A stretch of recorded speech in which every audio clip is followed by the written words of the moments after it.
사랑하는 성도 여러분, 여러분 지금까지 살아오시면서 내 일생에 가장 영향을 미친 분이 있습니까?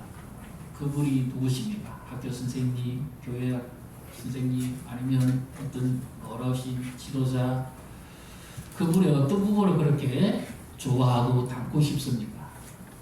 이분은 정말 내게 있어서는 내가 결코 잊을 수 없는 분이고, 나의 은사고, 나의 지도자고, 나의 멘토고, 나의 평생 목자도 지도자겠죠. 그런 분이 계십니까? 그러면 참 행복하십니다. 초등학교 때까지요, 공부를 잘해가지고 전교 1등을 놓친 적이 없는 학생이 있었어요. 공부를 너무 잘해서 그런가요? 엄마도 좋아하고 아빠도 좋아하고 늘 자랑거리였습니다. 근데 1등이 언제나 참 그 위태위태하는 날이죠. 2등은 1등을 늘 뺏으려 하지만 1등은 늘 피곤합니다. 그런데 중학교 들어가고 나면서부터 이 아이 성적이 조금씩 떨어지기 시작합니다. 처음에는 부모도 몰랐어요. 근데 이 아이가 자꾸만 이제 다른 친구가 어울려서 옆에 오락 게임에 빠지기 시작합니다. 점점 성적이 내려가는데 나중에는 이것을 알고 부모도 속상해하고 특히 아빠가 그 때문에 너무 스트레스를 많이 받아가지고 술을 드시고 이 아이에게 상처를 참 많이 줬습니다. 학교에서도 이제 성적 때문에 고등학교 진로를 걱정하게 생겼습니다. 이제 마지막 한 학기 남겼어요. 근데 도무지 별로 가망이 없는데 한 선생님이 시켜주고 맛있는 것도 먹여주면서 아이에게 격려해 줍니다. 그리고는 한번 나를 믿고 한번 따라와봐라. 그러면 너희도 고등학교 들어갈 수 있고 좋은 대학도 갈 수 있다. 희망을 주죠.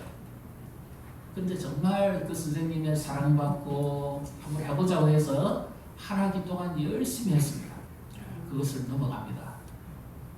그리고는 자기 안에서 새로운 자신감을 얻습니다. 그 선생님을 평생을 잊지를 못합니다. 하마터면 완전히 그냥 전혀 성적하고 무관하게 살 뻔한 학생이 그 선생님 한 분을 잘 만나가지고 이 아이 인생이 바뀌기 시작합니다. 그리고 또 한 사람이 영향력이 있어요. 누군가 하면 교회학교 선생님인데 중고등부를 맡은 분인데요. 고등학교 들어갔는데 그날따라 야간 자율학습을 마치는데 비가 엄청나게 많이 왔습니다. 교문에 멋진 성경차가 딱 서 있으면서 우산을 2개씩이나 들고 기다리는 선생님이 있었습니다. 맛있는 분식집에 가서 마음껏 먹이고 위로해주고 격려해주면서 집에까지 다 데려줬습니다. 그 선생님의 그 섬김을 보고 감동을 받아서 그렇게 해서 25년 동안 자기 후배들을 학교 앞에서 음식 사들고 기다리고 그렇게 해서 섬겼습니다. 참 한 사람의 영향력 대단하죠. 하마터면 낙제될 뻔한 학생. 그리고 정말 비 맞고 처절하게 가야 되는데 그 교회학교 선생님의 그 슬픔과 배려 때문에 이 학생이 변화됐습니다. 참 놀라운 일입니다. 오늘 하나님께서 우리에게 삶의 원동력이 뭐냐, 어떻게 살아가는 것이 정말 영향력 있고 값지게 살 것인가, 위대한 헌신, 위대한 결단, 위대한 사랑에 관해서 오늘 하나님이 말씀합니다. 그래서 오늘 우리에게도 이와 같이 나도 그런 사람이 되고 또 우리도 그를 섬길 사람이 되고 또 이와 같이 예수의 사랑에 사로잡히는 복을 누리시기를 주님의 이름으로 축복합니다. 오늘 이 말씀을 잘 보시면 사도 바울이 하나님의 말씀을 전하는 편지식이죠. 편지를 전합니다. 고린도 교회에 전서에 이은 답서로서 글쓰를 보내는 거죠. 그러면서 자기가 지금까지 이렇게 살아왔던 한 비밀에 관해서 이야기합니다. 그는 아시다시피 교회를 핍박하는 자고 해방자요 옥에 눌기는 자고 고통을 주는 그런 사람이었잖아요. 전혀 하나님의 사랑과 관계없이 살아가는 그런 사람인데 그가 어떻게 그리스도의 일꾼이 되었으며 복음의 사람이 되었으며 하나님의 사람이 되었는지 그것을 구체적으로 말씀합니다. 여기에 중요한 한 단어가 있습니다. 이것을 놓치면 안 됩니다. 13절 우리 같이 읽습니다. 우리가 만일 미쳐서도 하나님을 위한 것이요 정신이 온전하게도 너희를 위한 것이니. 미쳤다. 제가 어떤 부분 보니까 이런 부분이 있더라고요. 미쳐야 산다. 요즘 같은 세상에 살아가기 얼마나 어렵습니까? 그러니까 미치지 않고서 못 산다는 거예요. 사람들은 뭔가에 미쳐 빠져 살아가고 있습니다. 사실 발명가 에디슨은 발명하기 위해서 연구에 미쳤습니다. 전기를 만들기 위해서 옆에 화재가 났는데도 한쪽 청력이 없으니까 그것을 신경 쓰지 않고 오히려 연구에만 집중했다는 거죠. 미쳤다 그랬습니다. 이 잘못 미치면 정말 이상한 사람이고 철학이 있는 미침을 말하는 거죠. 자기 인생에 철학이 있어. 그래서 여기 지금 이 사도 바울도 나도 맨정신으로 그렇게 할 수 없다. 미쳤다는 말의 의미는 넋이 나갔다. 이런 표현도 하기도 하고, 그 다음에 좀 광적이다. 요즘 광팬 이런 말 많이 쓰죠. 더 나가서 매니아 이런 표현도 쓰는데 여기에 미쳤다는 것은 정신이 잘못됐다는 말이 아니고 자신의 힘으로도 감당할 수 없는 뭔가에 의해서 지금 그의 인생이 살아왔다. 그 표현을 지금 하는 겁니다. 부모가 어렸을 때 이혼을 해버리고 버려져서 이 집 저 집 가정부로 다니는 사람이 있었습니다. 참 살아가기 어렵고 힘든데요. 나이가 들어서 가정을 이룹니다. 결혼을 했습니다. 그런데 그 남편이 좀 신체적 장애가 있습니다. 그래도 사랑하고 살려고 결혼하고 가정을 이뤘는데 시어머니가 아주 못되게 구박을 하고 아예 쫓아내버립니다. 그래서 이분이 이 자신의 현실이 답답하니까 나는 저런 사람하고도 살 수 있는 자격이 없느냐 이러면서 양자부를 먹어버립니다. 하여튼 급하게 처치를 해가지고 두 분 잘라내고 겨우 연결시켜가지고 생명을 살렸습니다. 그래도 여전히 자기 인생이 바뀌지 않습니다. 너무 답답합니다. 살고 싶은 마음이 없어요. 그런데 나머지 예배를 하면서 우연히 거기서 들려오는 메시지를 들었습니다. 메시지를 듣고 여기에 삶의 비결이 있다. 그런데 거기 메시지를 듣고 이분이 갑자기 하나님의 은혜를 경험합니다. 자기 인생은 정말 절망과 고통과 두려움에 빠져서 앞길이 보이지 않는데 죽고 싶었는데 여기에 삶의 길이 있다. 자세히 들어보니까 복음방송이에요. 자기 집사람들은 교수 부부라서 돈도 많고 시간도 많고 마음껏 놀러가 버리니까 수요일 되면 제 끝자락에 앉아서 뒷좌석에 고개 숙이고 말씀을 듣습니다. 한 번도 앞을 쳐다보지 않습니다. 축도 마치다 옥시 나가버립니다. 아무도 모릅니다. 자신의 신분에 대해서. 근데 나중에 이분이 이제 점점 교회에 들어오니까 궁금해서 알아보니까 아주 큰 집에 들어가서 사는 거예요. 그래서 다 부산갑다 이런 생각했는데 가서 보니까 신고입니다. 그럼에도 불구하고요, 이분이 결코 자존심이 구겨지지 않습니다. 예수를 만났기 때문에 자기 인생이 변화되기 때문에 그의 삶 속에서 완전히 새로운 삶의 변화가 일어났습니다. 그 강남에요, 그 부유한 사람들 얼마나 많습니까? 그 이름 내놓는 기부인들 얼마나 많습니까? 그런데 주일 되면 하나밖에 없는 옷이지만 달려있고 예배 드리고 그리고 거기에서 그 교회에서 하는 훈련까지 마쳐가지고 정말 이 한 사람 때문에 그 교회에서 신실한 자로 세워지는 사람이 그래 많습니다. 사람을 겉으로 보면 안 됩니다. 별로 잘 배우지도 못했고 살아온 삶이 고달프고 힘들었는데 이분이 예수님께 잡히는 순간 놀라운 일이 일어났어요. 오늘 우리 모두도 예수님께 사로잡히기를 축복합니다. 옆에 보시고 축복하십시다. 예수님께 잡힙시다. 이분이 예수를 만났으면 어떻게 됐겠습니까? 예수님께 잡히니까 세상을 바꿉니다. 얼마나 놀랍게 섬기고 하고요. 헌신하는지 자기보다 못한 사람을 위해서 자기가 어렵게 모아둔 돈을 갖다가 풀어서 구제하고 섬기고 도금을 위해서 살고 그러니까요. 남들이 전부 저 사람 뭐 그랬습니다. 여기 나온 단어 그대로입니다. 미쳤다. 정신 나갔단 말이 아닙니다. 뭔가가 몰입하지 않으면 안 될 정도예요. 굉장히 깊이가 있었고 몰입해서 열정을 가지고 했다 그 말은. 이 사람이 한 사람에 대한 철학이 분명했습니다. 그냥 미쳐버리면 정신 나간 사람이에요. 사람이 철학이 있어요. 한 사람에 대한 철학이 있어요. 우리 교회학교 선생님들도 교회학교 환경이 어렵지만 한 사람에 대한 철학이 있어요. 한 영혼에 대한 가치를 알아야 돼요. 이사야 60장 22절 같이 읽습니다. 그 작은 자가 천명을 이루겠고 그 약한 자가 강국을 이룰 것이라. 때가 되면 나 여호와가 속히 이루리라. 아멘. 한 나이 한 아이가 숫자가 아니에요. 한 생명입니다. 이 아이 하나가 앞으로 자라서 어떻게 될 것인지 여기에 대한 가치가 있어요. 그리고 철학이 있어요. 한 아이만 제대로 가르치면 세상을 바꿀 수 있다는 철학이 있어요.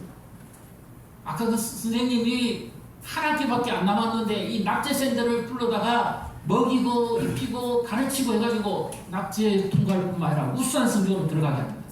철학이 있었죠. 한 사람이면 그 하나에가 바로 쓰면 어떻게 될 것이라고 분명한 그 하나에 대한 가치가 있어요. 여러분 안에 아이 중에 하나 맡겼다 이거 아니죠. 그렇게 집중하고 열중하고 헌신할 수 있을 만큼의 철학이 있어요. 한 사람만 바로 쓰면 가정은 바뀝니다. 믿습니까? 한 사람만 예수님께 잡히면 그 가정 변화됩니다. 한 사람만 그 예수님께 잡히면 그 직장 변화됩니다. 예수님께 잡히면 예수님 우리 인생을 새롭게 하고 변화시키는 줄 믿으시기를 바랍니다. 그래서 우리 교회학교의 선생님들, 지도자들은 복음을 가르치죠. 하나님의 말씀을 가르치죠.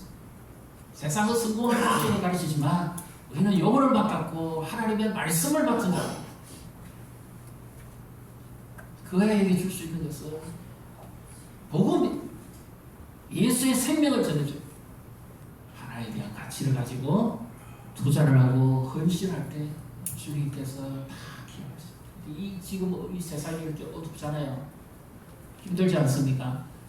이 아이 하나하나가 비록 아무것도 아닌 것처럼 미미하게 보이는지 모르지만 이 한 사람 한 사람들이 바로 써가지고 앞으로 10년 뒤에 20년 뒤의 모습을 한번 보십시오.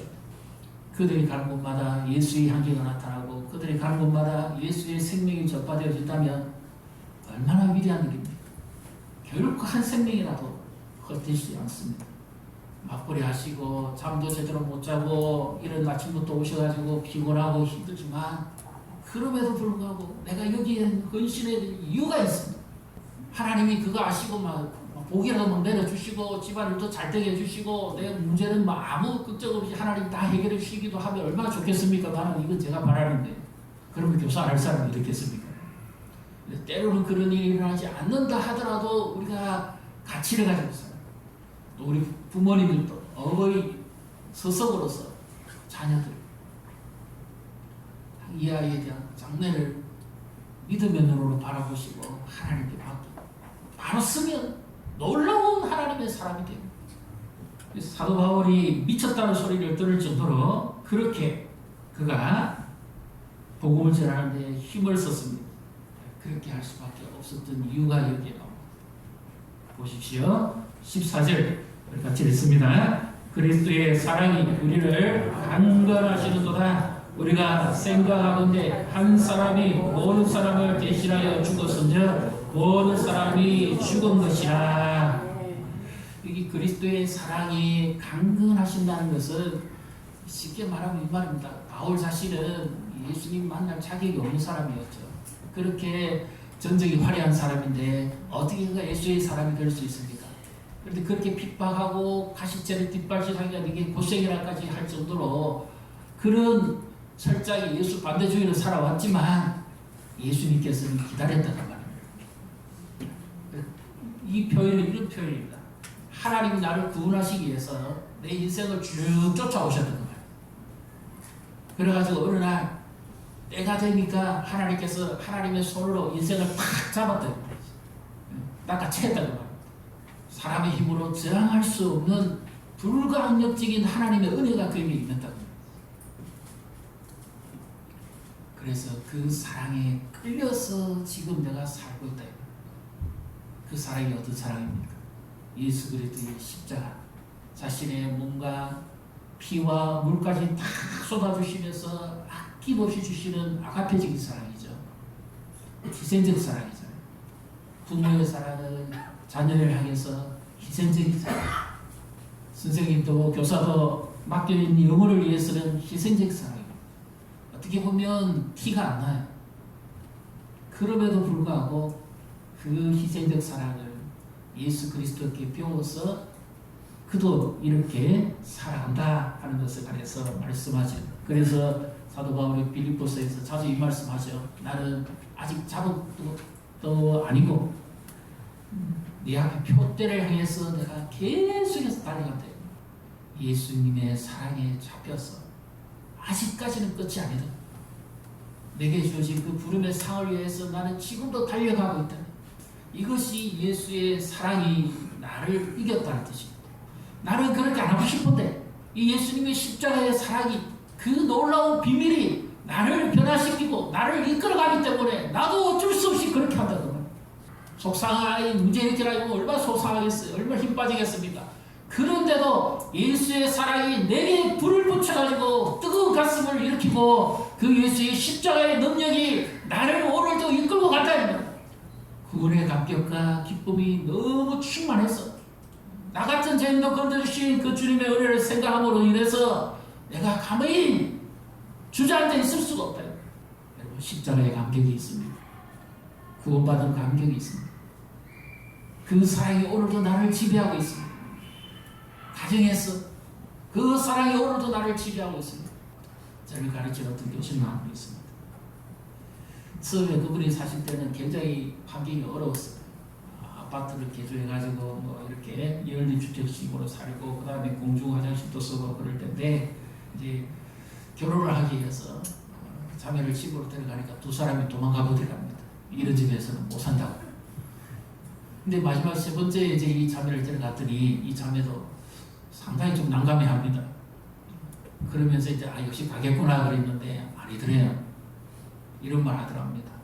듣기는 들었지만 이렇게까지 힘들 줄은 몰랐네요.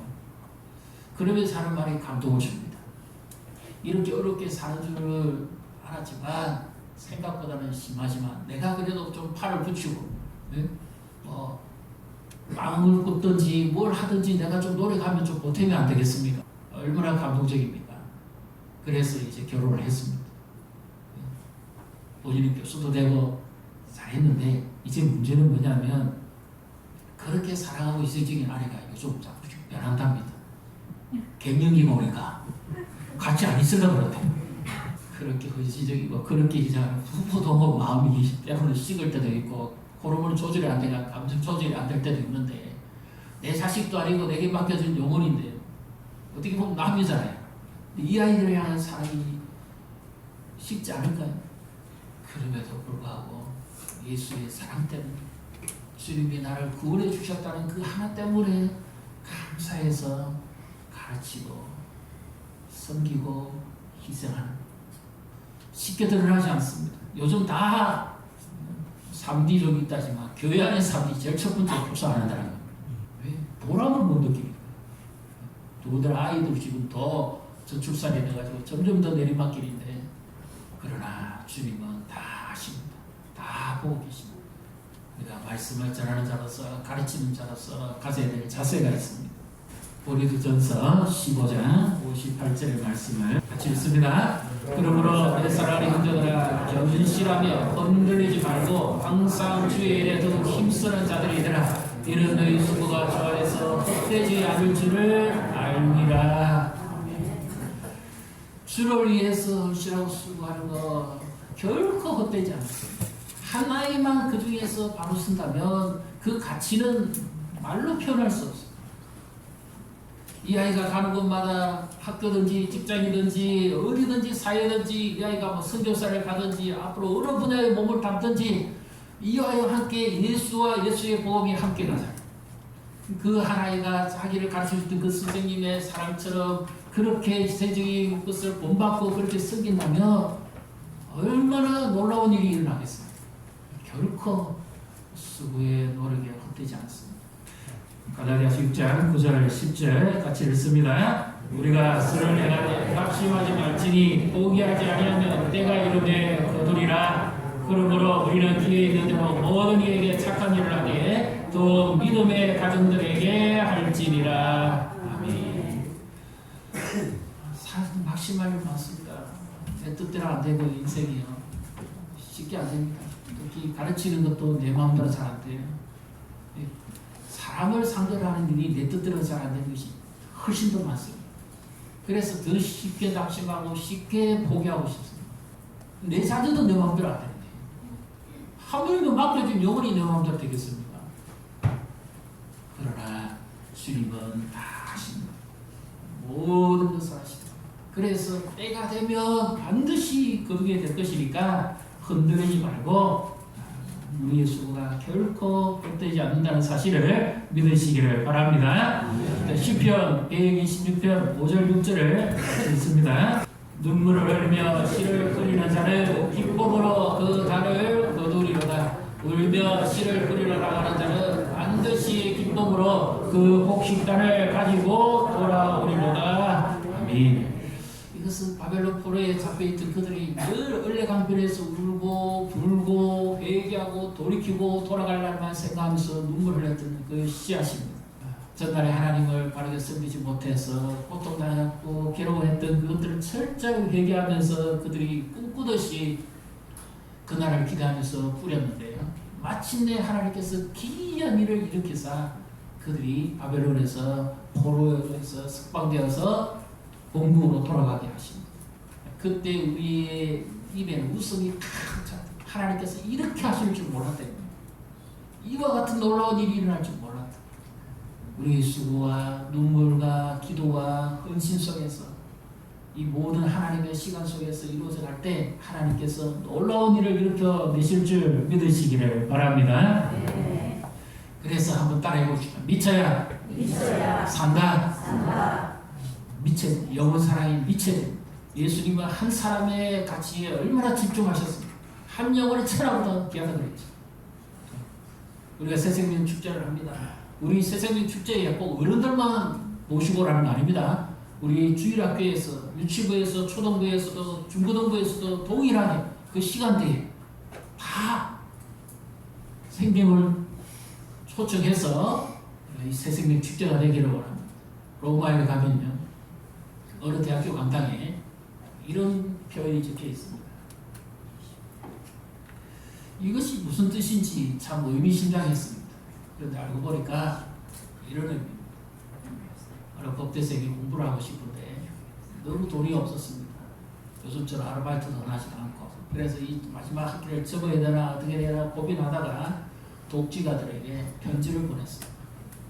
그래서 이 독지가들 중에서 거의 대답이 없는데 한 분 여자분이 답신이 왔어요. 한번 만나서. 그래서 이제 그분은 찾아가서 자기 형편을 이야기합니다. 그러니까 그분이 선뜻 그 등록금만큼의 액수를 내어놓습니다. 그러면서 이 돈 가지고 뭐 하겠나 이러니까 제가 열심히 공부하겠습니다. 그 다음 대학을 졸업해야죠. 그 다음 우수한 성적으로 사회 나가서 직장 잡아야죠. 그 다음은 결혼하고 가정을 꾸려야죠. 그 다음 자녀 놓고 행복하게 살아야죠. 그 다음은 즐겨야죠. 그 다음은 여러분 그 다음은 어떻게 사시겠습니까? 그 다음은 뭐지요? 죽기 위해서 그렇게 애쓰고 죽기 위해서 그렇게 노력하고 죽기 위해서 그렇게 미치듯이 살아야 됩니까? 그것이 인생의 결론입니까?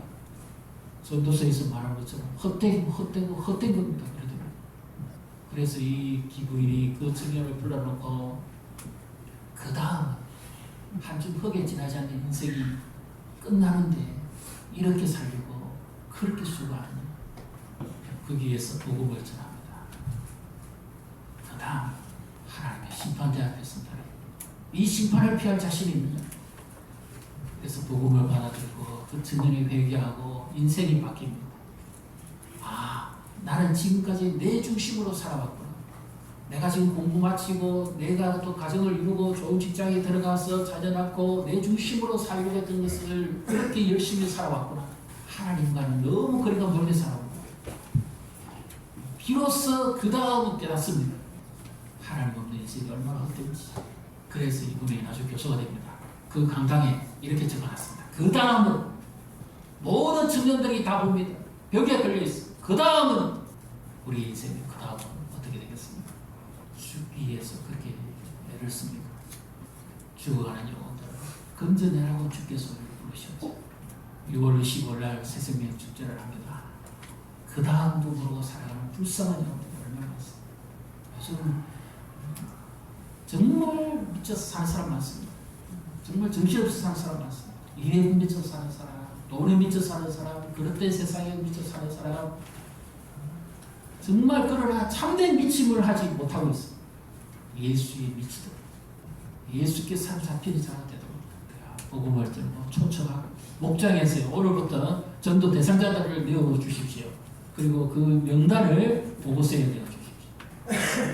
그리고 주일에만 모이지 마시고 평일에도 한번 대상자들이 있으면 한번 자연스럽게 차도 마시고 이렇게 시간을 좀 가지시면서 이제 우리가 좀 초청도 하고 그렇게 하기로 바랍니다. 당일날 교회 오시라는 것은 참 힘듭니다. 그래서 이제 평일날 언제든지 특별한 날을 잡으셔가지고 필요하면 저도 가겠고 그렇게 해서 이 목장에서 복음이 전파되어지고 그 다음을 모르고 살아가는 불쌍한 영혼들을 예수님께로 인도하는 이와 같은 놀라운 은혜, 한 사람의 같이 한 영혼에 집중하면서 살아가는 복을 누리시기를 주님의 이름으로 축복합니다.